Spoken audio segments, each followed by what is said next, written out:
priority before we can look at thriving.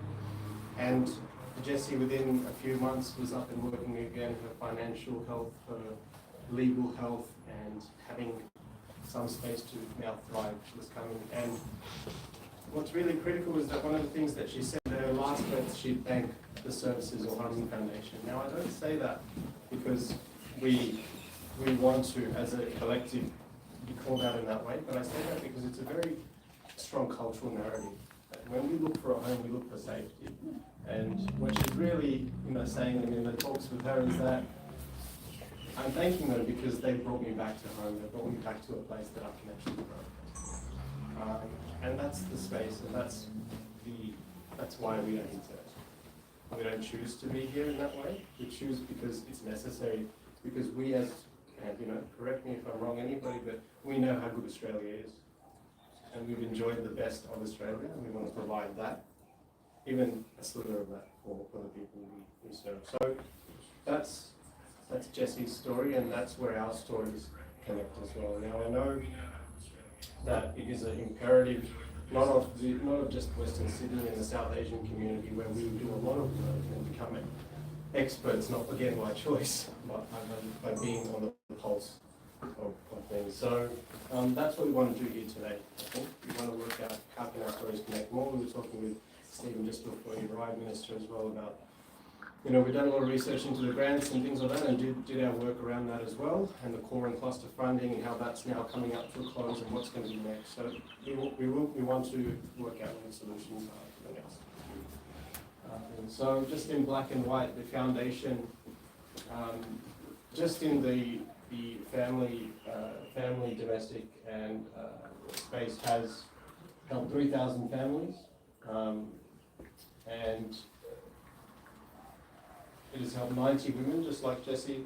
75 women and 15 children, just like Jessie, and provide a safe home. In COVID, we were able to give them a safe home for up to 1 year. And then now transitional housing, which is opening up in this space where we're sitting today, which is the service hub. And 3,000 calls since just in last year alone related to our first line of defense, which is our pulse on the community. And the way we do that and how we've done that is, we're not responding or creating services, we're listening to the community. The community calls us, this is what they're crying out for. And it's not just the community calling us, it's 1-800-RESPECT calling us, it's Centrelink calling us, it's all mainstream services that are looking to us to provide a solution for the South Asian, particularly the South Asian community, particularly Western Sydney, where they know that we've been doing this work for over 10 years now. Okay, it's all being funded by private community donors for the actual services. We want to thank also Stephen again for another $50,000 grant to do with a vehicle that's going to be, logistics are important. You've got to get the things that the essentials from point A to point B. Building partnerships. Last year. And again, I'm going to sort of kind of relax the space a little bit in the sense that, if there's something that comes up while I'm speaking, please feel free to really jump in, because I think, that's the most useful way we can do this. So the three ways we do this: the helpline, and the service hub, which is here, which hosts weekly, fortnightly, quarterly empowerment programs. So you've got seniors programs happening here, and then seniors connecting with the youth as well, which is a Kids for Kids program where we've got the mentoring completed by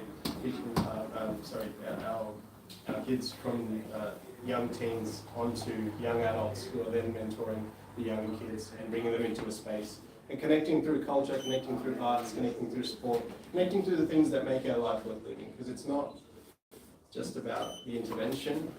We've got to help people create lives worth living, and that's why not just about bringing out happiness, but greater happiness for them. And of course, if it gets to a point where we do require a case manager, we do require all of the support that a person needs to rebuild their lives block by block. Her house, which is Harman Foundation Empowerment Refuge, is where these beautiful women have rebuilt their lives. And all services bar from our operations manager are volunteer services. That's 154,000 hours now that we've calculated, and it continues to grow. Of everyone sitting here, there's least of all me, there's many smart people that work for us, there's many passionate people that work for us, and mostly it's people who want to give back in whatever way. We're pretty much just providing channels for that too.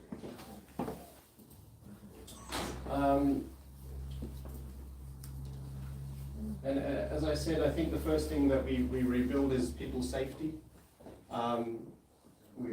If we all kind of imagine our lives to be somewhat of a wheel, and many, many different aspects go into that, but if we completely rip apart that core foundation of the wheel, it's not going to turn at all.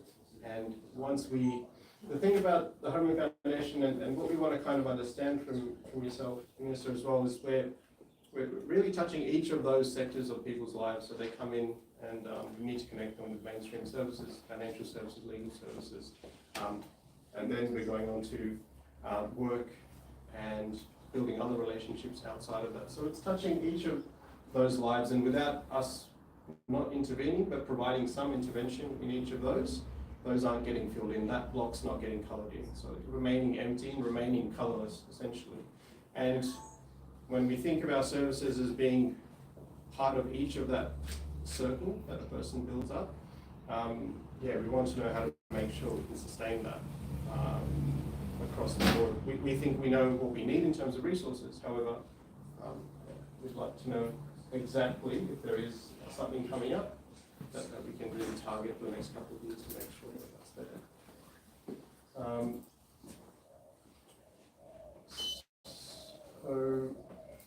And one of the main concerns or issues is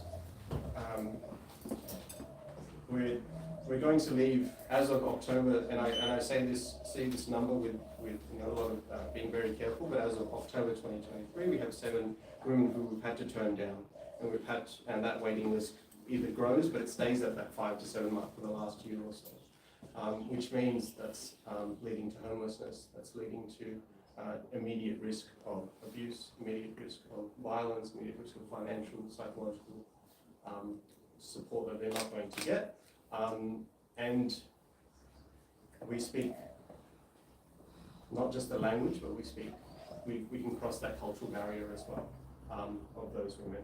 And we know that, for the statistics that are alarming, I didn't go into them because I think we see them over and over. And the story is what alarms me, that if that's just one story, that's happening in each household. So it's 1 in 3 now, I believe, migrant women who are at risk of domestic and family violence, which is the gap we need to fill. We need to fill that gap. Because we know that once we zoom out, we help that one family, we've seen that has a cascading effect through the whole community, as we've seen. And we draw that out, and our target is that we're going to impact 500 families by just those 5 to 7 women that have been helped, because all the early intervention programs, all the prevention programs, and so this is all the reactive stuff that I'm showing you, but all the proactive stuff of if as a society we feel safer to express ourselves, we feel safer to acknowledge our own mental health concerns, we feel safer that some things have occurred in our households and we want to address them at an early stage. But as a society we feel able to do that, which only happens through education and prevention, then this hopefully number is coming down. We don't want the number to go up, we want to take it down. However, immediate concerns are there. So I'm going to wrap it kind of there, and kind of open the floor a little bit in that way.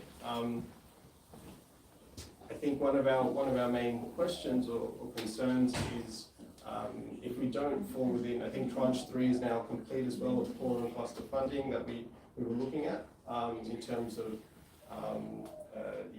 there was a $426 million over the 4 years for homelessness and women's refuge. So we think we've been operating as a women's refuge since day dot, almost. But we don't receive that per case-by-case funding.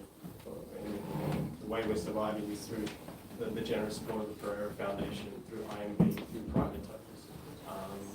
And the deficit that we have over the next 3 years is the figures can be shown, but yeah, it's at that $1 million mark that we'll raise that, but we don't think that's sustainable for the employees that we want to bring on. We don't think that's sustainable for the women that we want to guarantee, hey, these doors are going to remain open, don't worry about it. Because that's not really a home, then it's more of a, you can stay here, but we're still nervous about whether we're going to be here, and we don't want that. So, thank you so much for your time. Any kind of questions that are popping up now? Is there something? Yeah. Well, firstly, I'd just like to say thank you to the Harman Foundation for the Blacktown and for all of the volunteers and the staff who work here. It is government cannot solve these problems by themselves. These problems, incredibly complex problems, and communities are very diverse. They can only be solved through partnerships, and they can only be solved through communities being involved, through corporates being involved, through non-government organisations being involved in solving homelessness, in solving domestic and family violence, in solving elder abuse, in solving our educational problems. It really does take everybody working together. I'm very pleased that Harman Foundation is doing that.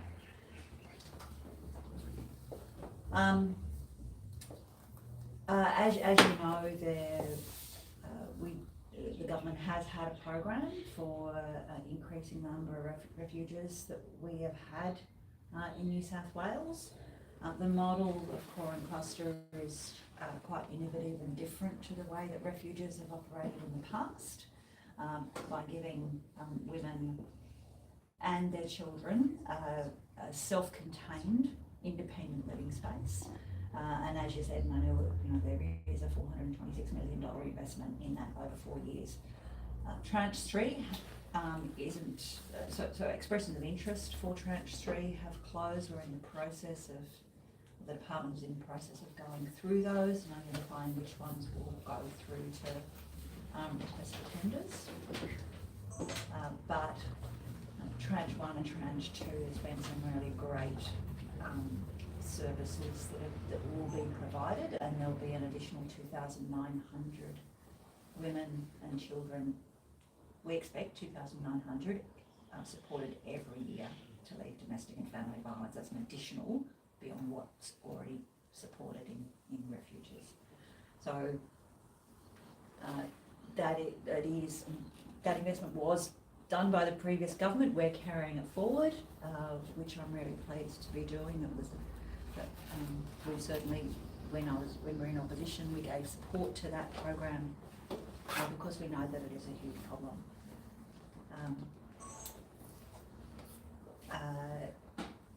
As you know, there's also grants that come up there's domestic family violence innovation grants that occur every year.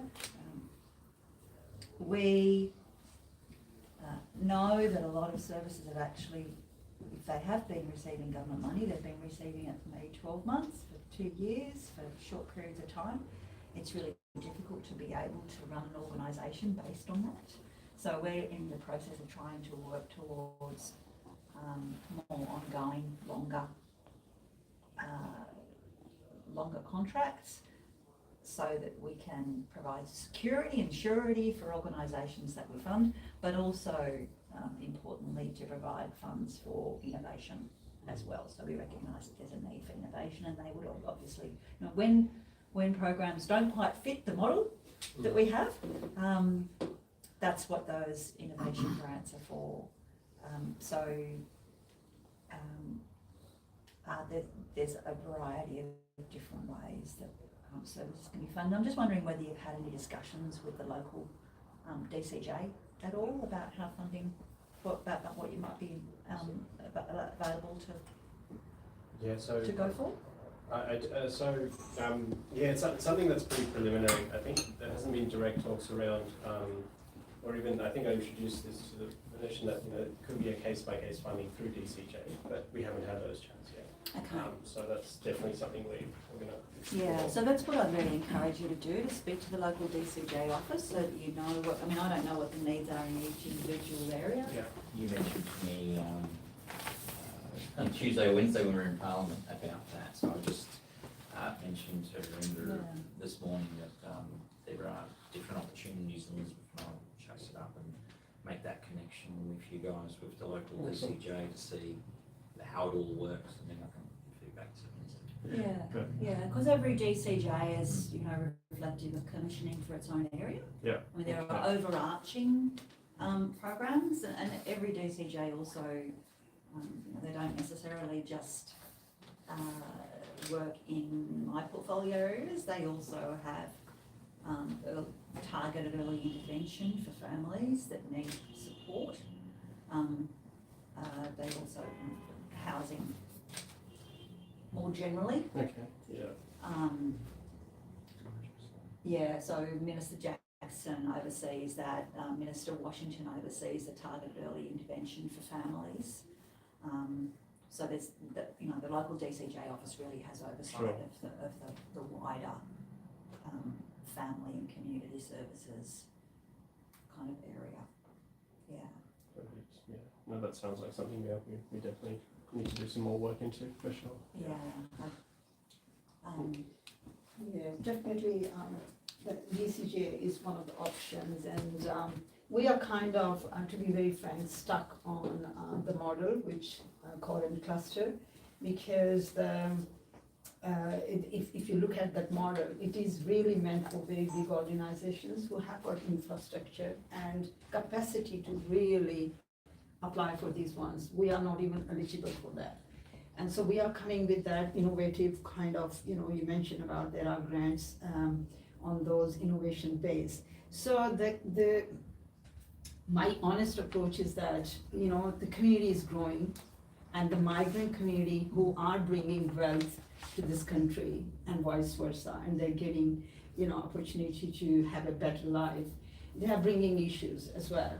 So with the community-based organization, grassroots organization, they understand fully the community needs. And core cluster of big models are generically, they're perfect models, right? But as far as I understand, I believe the community needs are really, doesn't fit in. And that's why we are working with all the big organizations, like 1-800 Respect will refer to us, not because we are, you know, only one of, but they know that we are matching their needs, the client's needs. So it means our services are needed, and as it is being mentioned, we haven't innovated, or we have been actually forced to be in this space because of the community needs, not because we want to be, right? And if we are not fitting in that model, we cannot even apply for core and cluster. We are not even, like, we don't have those things in place. We don't have big land. We don't have our stakeholders where we can be part of their lobby. I'm sorry to say that, because you need to be part of their membership, you know, part of Women Alliance. We are not there because we are so busy from the last 10 years in Kanya. We are barely providing the services which we can, and we don't have capacity to be the part of the bigger picture. So now what I'm saying is that, you know, even New South Wales, Services New South Wales, there is a program for business model. They provide 8 hours. I'm using an example, 8 hours, you know, helping the businesses free of cost. If you go and talk to them, like we are crying out, we said we need help, we need strategic planning, and we need help. There's nothing for NGOs, even there. So small NGOs are not in capacity to fit in with the, you know, mainstreams organizations, because if you talk to us, none of us are employee. You know, we don't have capacity to sit full time and putting these grants. right? So now, as a minister, you will say, look, what would you want me to do? I'm just saying that we might need advice into this matter. There should be some advisory board where they are actually guiding organizations who are so actively involved in the community. And our testimonials are all these people who are here. That's what we can bring to the minister and say, look, community knows about A to Z. We have made names not by anything else, just by our hard work and connecting with the people by providing the services and changing people's life forever. So that's how it is. So this is our testimonial, nothing else. If you tell me 10 years what we have done, really, that is what our strength is, our community. And community, if you talk about community, they know each and everyone, where do they stand. You know, so it means if they are standing behind us, they know how good we are. And that's what we can offer to you as a minister. And I'm 100% agreeing with you that you are going with the models, but maybe we need to work with your advisory board, or your where we can be guided more than what we are being offered. Yeah, so that's That why I would be suggest to you to reach out to DCJ. One of them, Core and yeah. Custer is only, it is a program that is in place for 4 years. It was a capital building program, and there'll be services funded under it as well, but it is an aspect of the service provision that New South Wales government is working with community providers in the space of domestic violence. But you work in a whole range of different areas as well. So core and cluster is not the answer will probably not be the right answer for you. There are a range of other areas that you're working in, and DCJ, Department of Communities and Justice, the local office, who know what the issues are in the local community, as you do more than certainly more than I do. They would be a good place. That's why I suggest you to reach out to DCJ, because they're the people who know what's really needed at the local level, and who know what funds are coming up. A couple of quick points, because I know we're restricted on time, and I can come back anytime, so as we normally do. But look, if I dare, from my perception at a local level, as a local MP, what I saw over the last few years, under a Conservative government, generally they like giving out larger buckets of money for large organisations so they can get up in Parliament, that we've seen, and go, we've given out $1 billion, and then, when we're in opposition there, Jodie looking after her seat, me looking after my seat, and going, where is that money? It's some of the large organisations, which are all wonderful organisations, but as you just said, Harinder, they actually employ grant writers. They can apply for this when you're struggling. And I think there's different ways that we can handle this. From a Labor perspective, we want to make sure that the grassroots organisations have an opportunity to apply. The last election promise that we had, as the Minister was talking about, was looking up to 5 years as far as when you get funding. Was our kind of commitment for services. Community service providers, yep. For core and cluster, we'll have a chat offline later, but it's actually how do you, and you've got the connections, you've got Pereira, which is a building company. Pereira is, so Castle Group are introducing the Pereira Foundation. Mm-hmm. Yeah, so Castle Group are a property developer, but Pereira Foundation is their charitable arm. It's actually been established since 2016, but this is our first partnership with the Harman Foundation. Which is brilliant, as you can see how Yes. good they are. I can vouch for them. Yes. Seen them from the beginning at all the functions I've been to. But that is actually, we can talk about it later, but that's actually an opportunity. Know a building organisation. There's ways of creating partnerships that you already have, and you can bid for the core and cluster. So believe it or not, you're really at the coal phase. And our office actually gets some, we're working with a couple of, I'm not allowed to say this, so you're not recording, working with developers with service providers for a core and cluster. They came to me with a set that they already have. So it's a matter of getting you into that space. Yeah, on their list, they have got already builders. These guys are different, so you can come from nowhere, make a bid, so we will talk about we'll that. talk So about don't feel that you're excluded from calling Cluster, I think you have an opportunity. The other big It's probably challenge. too late now, actually, Oh, because yeah, Coral but Cluster's closed. There may be a But fourth round or something, I don't know, or whatever we might do into the At, future. at this stage, we're not sure, Oh, we're not because sure yet. there's no funds beyond. Yeah, this beyond the track, 3 acre. beyond So that one's funds. closed, and if you didn't apply, then obviously, but it's a matter of building those connections that when these grants come up, that you're there. The other thing too, which is a challenge, dare I say, here, it's not my portfolio, but just trusting, just as a suggestion from what I've seen, is because we are actually, we as Labor are interested in supporting smaller organisations and getting them there, but the competition that you have, Harinder, as you know quite well, there's lots of little people that just decide to start a foundation, it just left, right and centre. It's almost become the new way of being self-employed. You set up a foundation and off you go, employ a couple of people.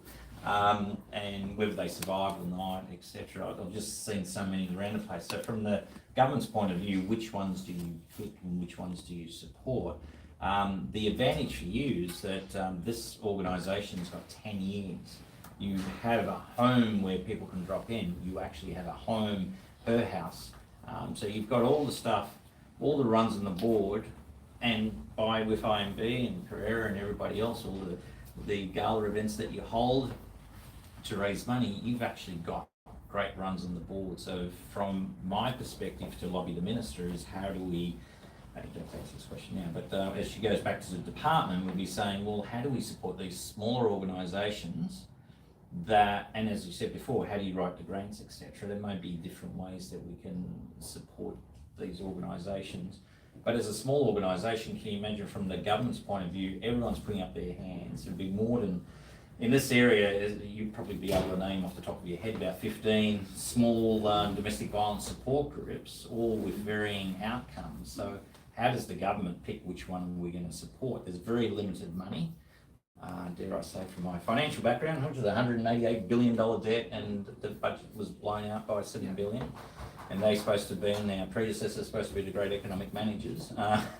So we've inherited that, and trying to also, as a high priority for Labor, is to deliver to you guys. I'll shut up now because everyone's restricted on time, but let's catch up and continue our ongoing conversations where we can work through these issues and support the minister. Yeah, just wanted to mention one thing. In our constitution charter, we have is any of the directors cannot be paid for any of the services therein. Yeah, and that's why I say, community is really, really important. Any service that we partner with as far as providing emergency services accommodation for women who are leaving domestic violence cannot charge. It's really important, and because when you are living a house that you've been terrified in for years, you often don't live with anything, not even a toothbrush, let alone money. You often don't leave with access to bank accounts because you've never been able to control your bank accounts. So that work is really, really important. That's, absolute credit to Harman Foundation. So I guess just as I know, the times with this, so I think I want to just thank everyone for coming and paying so much attention to the issue at hand, really. And I think one last little thing, we can get some free consulting advice from, I know everyone's got a great background here, but in terms of, we tell our story quite a bit, and and sometimes these are the opportunities to ask, is there anything else that you needed to hear from us in terms of our story, in terms of what we can send to you later on, or what we convey? Because sometimes we don't get to have that little quick chat of like, oh, maybe we left something out, but yeah. So if there's anything that you wanted to hear more of, something that we can send to your office, we're happy to do. I think the key thing is to work out how Harman Foundation can fit into the structures that provide government funding. Okay. So that's really about working with DCJ and having a conversation with the local the local office to find out what needs to be done to allow Harman Foundation to bid for more than what you currently can bid for. Because there are really tight, to be honest, Yeah. and there should be, really tight controls about where government money will be provided for accommodation services or specialist services for domestic violence. And you need to be able to find out how you actually can fit into those structures. And I'm not talking about cold cluster, Yeah. just more generally, because it is a bit of an onerous process, but it is so that we can make sure that people who need the support, that there is a way of making sure that that those people who need support get the support, and that the organisations who are getting funding are actually spending the money on the people who need the support Yeah. in an evidence-based way. Yeah, no, we're not really drawing away from anything that isn't evidence-based. I think that's Yeah, where we yeah. start from, and we go from there. So it's like, how do we take time out for some strategic stuff versus the day-to-day, which is where the issue in us lies, kind of thing. How to make sure that we And I guess on a final note, I just wanted to introduce you to Avnash, who's our operations manager, who has benefited from the grants that we've got and the funding that we have, and having been employed with us for the last number of years. And yeah, I mean, the numbers are disproportionate to how much she does, kind of thing, in terms of how much is coming in versus how much we do. But yeah, Avnash, thank you for your work as well. So yeah, and Want to say a few words? Sorry, I do have to go, because I've got to be in Parliament House at 11:15. Yes. Quick photo. Before we disperse from here, this is a time for celebration as well. Sorry, we have talked about quite serious stuff.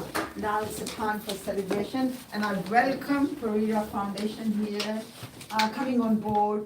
So this is one thing, we have to keep on working for the grants, etc. But how we are surviving from the last 10 years, as I mentioned, the community and our donors, our generous people from the community. So Pereira Foundation has sponsored this venue, the Harman Foundation Service Hub, where we do helpline, where we provide all cognitive and therapies here, counseling, case management, receiving phone calls from this hub, and transitional home. We use it as for the low-risk people. So congratulations to Pereira Foundations for stepping into the community for grassroots work, and there are representatives from here, from the foundation, and IMB, Community Foundation, has been supporting, this is our second year with them, and our helpline and infrastructure of 24/7, which is run by volunteers, is supported by IMB Community Foundation. And we have been successful getting 35,000 from IMB Foundation this year. And Pereira Foundation, as I mentioned, has sponsored this for 12 months. So we're feeling so relaxed, honestly. That's how I can say it. And Saya Touching Lives is another our community donors. They do fundraising every year from the last 4 years. That's where the money comes, and donors, generous donors are the ones who are behind this foundation. So thank you so much for the celebration. We're gonna take some photos with you. Sorry, I do have to go. Let's take. I'm actually speaking in Parliament House at the function, so. Let's quickly take a photo. Please come. We'll all fit in this. Should we take quickly the wall outside? No, let's just do it. Three requests to leave this. So everybody. Some people can sit down. No. I'll just let them do it quickly, so we're gonna stick in. How tall are you?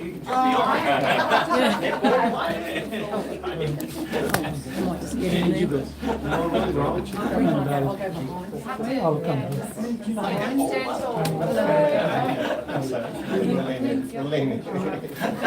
Okay, ready? Look at the camera, please. Thank you. Thank you so much. Thank you. Thank you. Pleasure to meet you. Thank you so much. Thank you so much. Thanks for coming and giving your time. Really appreciate it. No problem. Lovely to meet you. You too. Thank you. Lovely. There you are. Good.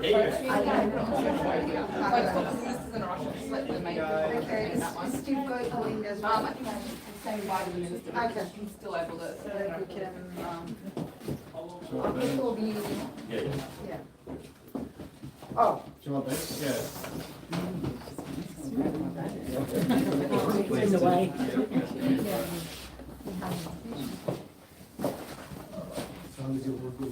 Going well? Yeah. Yeah, disabilities. Yeah. So that's going well. Yeah, it's similar. Yeah. Yeah. Yeah. I thought you were going to go a different line of the. How do you mean? How do you mean? Oh, yeah. Getting older, realized, Yeah. in your last breath, you have to. Yeah. Thanks for coming. You can have an art facing.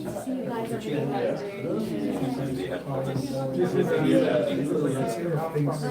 in this journey you make good people. I think so. Yeah. I think you have to like. I think once they talk about it, once you're doing okay, once you've got support of minimum things, then all the connection and giving and that's the only thing that brings further help in your life. we're very excited about this, and probably haven't touched us. No. Yeah. No, I know you're there. We haven't had all of the foundation. Just, technically you've got it, but then it multiplies by itself. And yeah, it's, Fundraising, where I they think, around. it's kind of involved with things. They're really good on it, so it could be anything from PC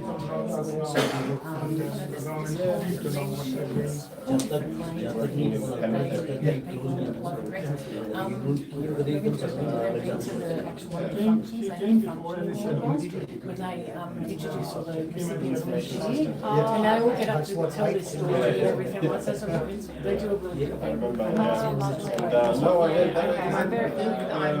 Yeah. I actually it's think also it's very, don't think it's the any money skills in are it available. though. Yeah, and I grew up And I in think South where America, it's now so you know I'm being very well I'm the manager of Harman. What was your name, sorry? Rachel? Rachel, yeah, really helps with some. But yeah, for me, it's good to be